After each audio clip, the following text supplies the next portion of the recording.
Hey friends, welcome to or welcome back to Willow Creek Homestead. My name is Kenzie if you are new around here. And in today's video, we are going to be tackling several canning projects. I just got off work a little bit ago, changed into some comfy clothes, so here I am in all my glory. I've just been working on cleaning the house and stuff. We do have a really busy weekend, but I have several canning projects that I want to tackle with you guys. And the first one that we are going to get started with is canning beans. Now, you do not have to soak your beans to can them. I know a lot of people dry pack them, and I have tried to do that, and in doing that, I had jars explode, and I did the right bean requirements and the right water requirements, so that's just not how I do it anymore. So in order to do these tomorrow with you guys, we need to start letting all of these beans soak. So we picked up a bunch of beans together from the Dutchman store. If you have not watched that video, go back and watch it. But here are all of our navy beans, and I just pulled out a pot and then a bunch of bowls. So I'm gonna go ahead and get these emptied.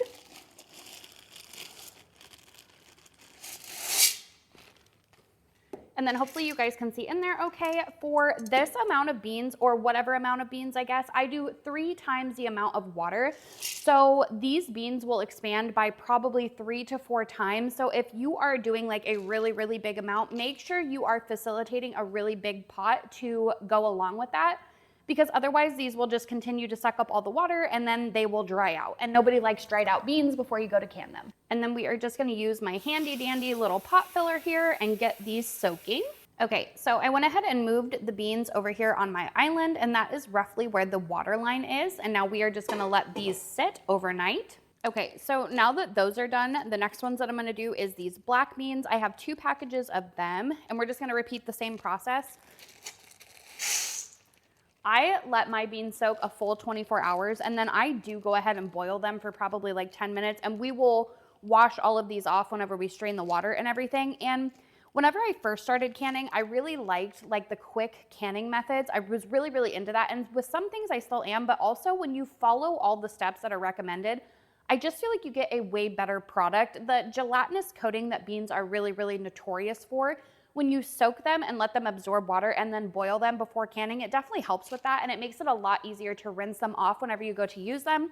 So I find that following the recommended steps often leads to a much better product, and that's kind of what I've been doing ever since. I went to Walmart earlier to pick up just a couple of grocery items, and for a 2-pound bag of pinto beans, these were on sale for 67 cents.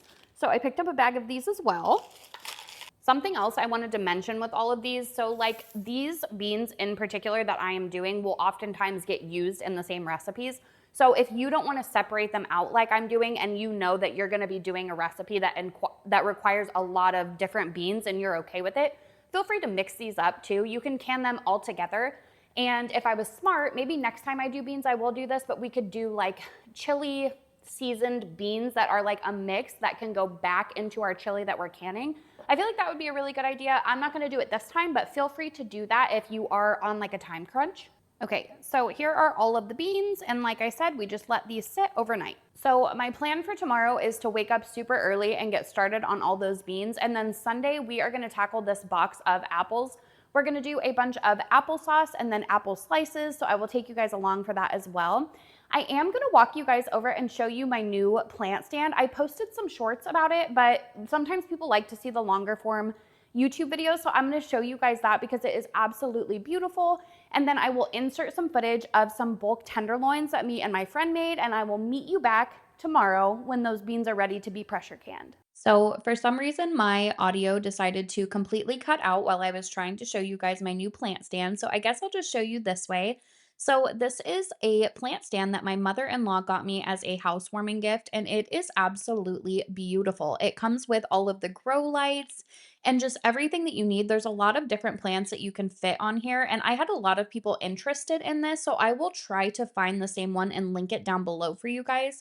They're just really nice to be able to hold a lot of your plants, and this is a little timer setting that you can adjust the brightness on. You can set how long you want the lights on. You can have them come on automatically so you don't have to worry about it. And then I was just trying to say that I thought that this was going to look really pretty next to my fireplace.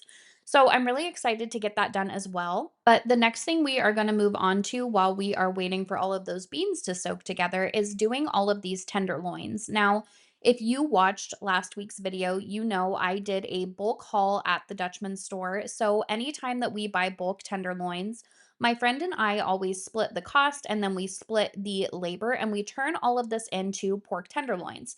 And she has an absolutely amazing setup on like her family farm. They have this shop where they do all sorts of meat processing. So it works out really, really good for us to take all of our projects there and just do that in one day because there's just all the equipment and the space. So basically, after you trim off all of the fat, you are just going to start cutting these into your desired thickness for how big you want them to be, the tenderloins. Now, my friend does have this really, really handy machine. This is the tenderizer, and as you can see, it is very, very fast and efficient. So if you are using a machine like this, I would recommend to cut them thicker as opposed to smaller because once you run them through that machine, they will get pretty thin. So that is just something to keep in mind. If you are pounding them by hand, then you could probably cut them a little bit thinner. But while my friend is finishing the tenderizing process, I go ahead and get started on our egg wash. And good thing that I have chickens because I was able to save up eggs all week to devote to this. Now, I think I ended up bringing 30 with me, and we did use all of them. So your egg wash varies, but I would just lean on the side of needing more as opposed to less. And then the cracker crumbs and things that we bought together at the Dutchman store, I am just getting these in a big bowl so that this can be our breading.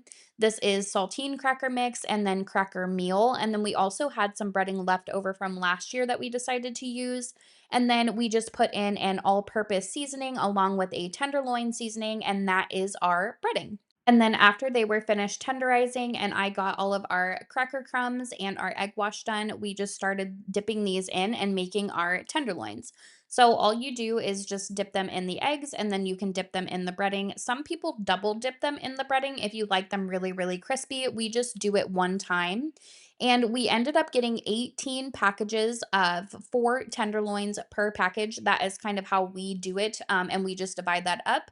So it's not enough for a year, but what I will say is it is so nice having these on hand and ready to go. It's a very, very quick meal. It's something that you can take with you to gatherings and things, and just a really, really good thing to have on hand. So my friend and I usually will do this once or twice a month. And another really nice thing about their shop is they have all of the packaging already like there, so we never have to buy any of that stuff. So sometimes I will use vacuum sealer bags, but what I have noticed with the vacuum sealer bags is the breading gets stuck to one another very, very easy. So my recommendation is just to use the paper like my friend is doing here and put paper in between them, and that kind of keeps them fresh and everything in the freezer until you go to use them. And then the last thing that we are processing up together is a bunch of sausage. So this is a bunch of deer meat and then some extra tenderloin meat chunks that we did not use or didn't need in our tenderloin processing. So basically, all I'm doing is just getting all of that marinated in sausage seasoning. And we find that at the Dutchman store, they sell bulk seasonings for big processing days like this. And then I am running this through this mega industrialized sausage meat grinder. This thing is absolutely awesome and it just grinds the meat no problem. So we do it the first time and then I go ahead and run it through another time. That just kind of makes sure that it's ground up really good and that you don't have any, bits or chunks in it. We have made sausage several different ways and used several different types of seasoning as well. You can get really creative with that. But basically, after I grind these a second time, I just measure them out into 1 pound portions. You could do 1 pound, 1.5 pound, 2 pound, however you want to do it. And then I'm just handing these to my friend to get them packaged up. And we ended up with 18 packages of this as well. So it was even numbers across the board. And it's just really nice to be able to devote an entire day to this and then get to put meat in our freezer to feed our family throughout the winter months. So, super happy we got to tackle this project on this day. Good morning, you guys. So we are just picking up right where we left off. The only thing I have done this morning with the beans is I rinsed them, and then the ones that were in this pot, which are our navy beans, I just went ahead and boiled for about 10-ish minutes. So now these are ready to start getting in jars. It's about 9:10, and we have a dance parade to go to for my daughter. So I'm trying to at least get all of these to begin to process and get these ones in the jars because those can just sit on like the counter while we are doing our other stuff. So I got to get all of this stuff going. And basically after you boil the beans, we are just gonna start filling up our jars, and you do not have to boil them. You don't even have to pre-soak them. Like I said, I just kind of prefer to. So that is what I have done. And the nice thing about boiling them and letting them pre-soak is we don't have to add nearly as much water into the jar. You can add more beans, which is nice, because then they don't expand as much during the canning process. So we are just leaving 1 inch of headspace in each jar. And then there those are. And I do have my jars and everything heating up over there, and those have been preheated as well because our beans were hot whenever we started. So just make sure you're trying to keep like the temperatures the same and not fluctuate it too much, or else your jars can bust because, you know, maybe they're cold and your food is hot, or vice versa. So definitely try to keep that even across the board if you can help it. I'm not gonna lie, you guys, I'm a little bit distressed this morning. If you guys have been following, you know I have my Buff Orpington Goldie, who is, I will never say my favorite chicken, but you know, she has had a dislocated hip for approximately going on 4 weeks now, and she is just not doing any better. And I went out there today, and it's just progressively getting worse. And I had a really good conversation with her vet that basically said, you know, at the 4-week mark, for sure we should be seeing progress, and I'm just not. So it's been a pretty stressful morning. I obviously selfishly want Goldie to be okay, but I also know that, you know, hobbling around and being out in that pop-up is no life to live. And there have just been some things that have seemingly went downhill, and it's hard. Owning animals is really hard. It's hard having to come to a realization that you might have to do the thing that you don't want to do, which is, I don't want to do that at all with Goldie, but I also recognize and understand that it's not fair to her either. So I'm going to have some evaluating that I need to do over the weekend and kind of come up with a plan for Goldie, which is just stressing me out and making me really sad if I'm being quite frank and honest. But regardless, I know that I have given Goldie an amazing life, and, you know, you guys love her as much as I do. She's been a star around here ever since we got her, and she's been spoiled, and I've loved her, and I've given her the life that I can. So, you know, regardless of the outcome, I know that I've done the right thing and done all that I can do for her. It just still stinks, you know? It really, really stinks. If you see any bad beans as you're doing this, make sure to pick those out too. That is kind of the nice part about boiling and then like rinsing them off, is you can kind of spot those a little bit easier as well. And I'm doing all of these in quarts. Sometimes I do them in pints, but I've just kind of realized that I do like the quart portions more than I do the pints for recipes and things like that. And if you're new to canning, you'll figure out what works for you as you go. But I think for sure beans from here on out, I probably will just continue to can them in quart jars, because it seems like I need a lot of them for the recipes that I do anyway. And then after you get all of these filled, we just need to make sure that we wipe the rims down really good, and then we will start placing our lids and bands on. And my pressure canner holds 7 quarts, so that is what I pulled out. I got to go down and get more jars as well.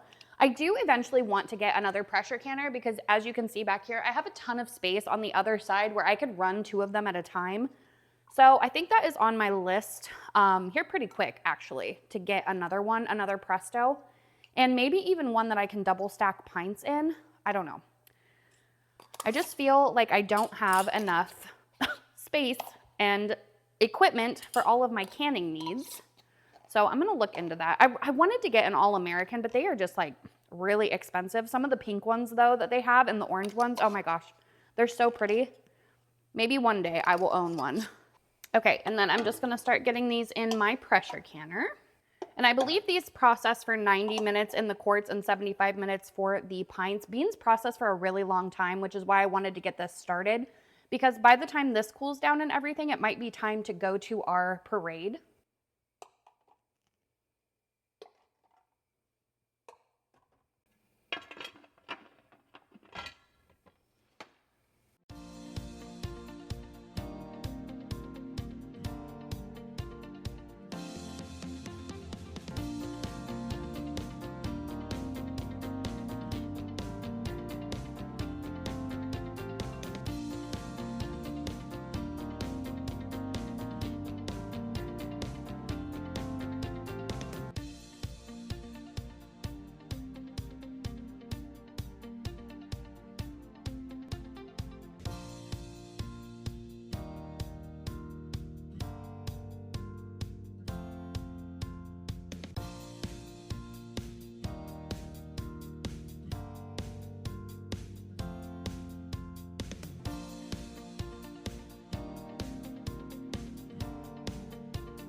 So, the next thing that I was able to get done over the weekend was the applesauce, and I was going to do apple pie filling, but I realized that the amount of apples that I had didn't really make like a whole lot of applesauce. It looks like a lot, but it's really not. So, after the first batch, I just decided to do all of it as applesauce. And we are going to go back and get more apples for the apple pie filling. So it's really easy. All you have to do is remove the skin and cut the apples down, and then we are just gonna let them simmer in a pot and add some additional ingredients. And I just wanted to say that unfortunately, we did end up having to make a really difficult decision with Goldie. And thank you guys so much for all of your love and support. I know that the chicken owning community is basically half and half on, chickens just being chickens. And then there's another half of the community that treats them like family and like pets, like I do. So if you have lost a pet chicken, you know and understand how hard and difficult it is. So I just wanted to say thank you guys for all of the love and support. Goldie was my absolute favorite chicken, and I am going to miss her dearly. So after we let all of those apples soften up, basically I'm just taking my immersion blender and blending it down. I added some vanilla, brown sugar, salt, and I did add lemon juice as well. I just don't think my camera picked that up, or maybe I wasn't recording.